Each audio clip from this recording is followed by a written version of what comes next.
Amen. Magandang umaga po sa ating lahat. Atin na pong sisimulan ng ating Sunday Worship Celebration sa umagang ito. At inanyayaan ko po ng lahat ay tumayo upang ating sama-samang awitan ng Panginoon.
po kayo, makipagbukas po kayo sa akin sa 2 Chronicles chapter 20, verse 15 to 22. At ganito po ang sinasabi.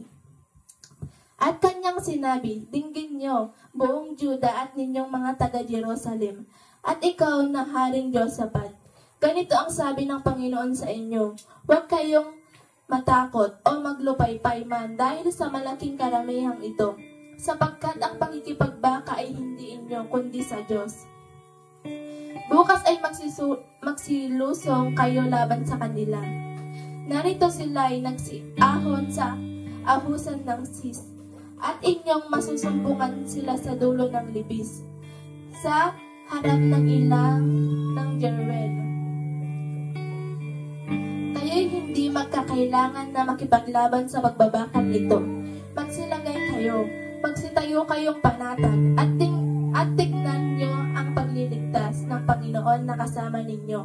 O Juda at Jerusalem, huwag kayong matakot o maglupaypay man. Bukas ay magsilabas kayo laban sa kanila, sapagkat ang Panginoon ay sumasa inyo.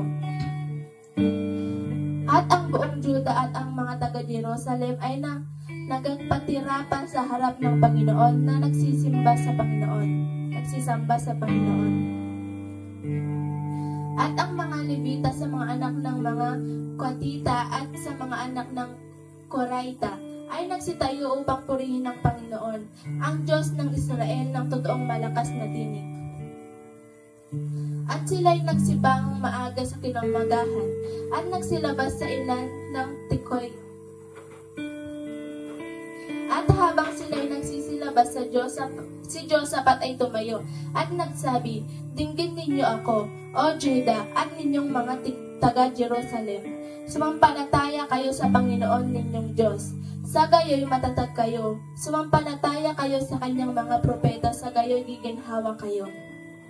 At nang siya'y makakuhang payo sa bayan, kanyang inihalal sa kanila ang magsisiawit sa Panginoon at magsisipuri sa ganda ng kabanalan habang sila'y nagsisilabas na nagpapauna sa hukbo at magsipagsabi, magpasalamat kayo sa Panginoon, sapagkat ang kanyang kaawaan ay magpakailanman. At nang sila'y magpasimulang magsiawit at magsipuri, ang Panginoon ay naglagay ng mga bakay laban sa mga anak ni Ammon, ni Moab at ang sa buong bundok ng Seir, na nagsiparoon laban sa Juda, at sila'y nangasugatan. To God be all the glory.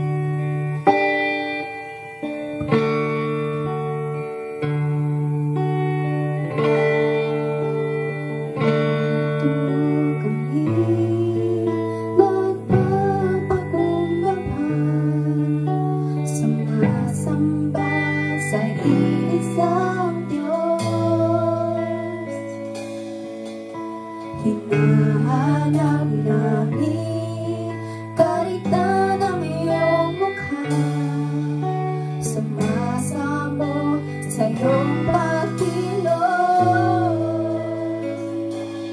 at sa ibig na hangin, tanging dalangin,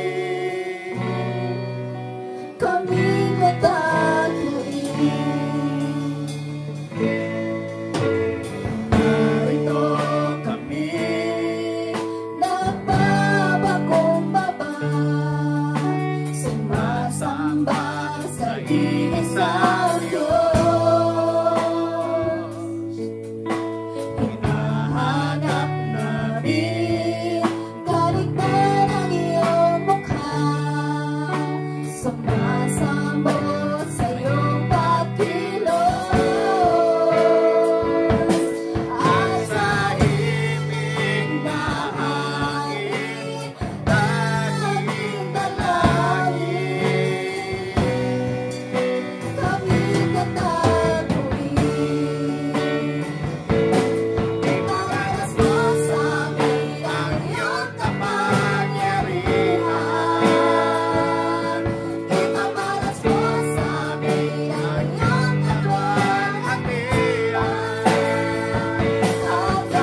Patawagin niyo din po kami sa mga nagagawa namin kasalanan sa iyo, Panginoon.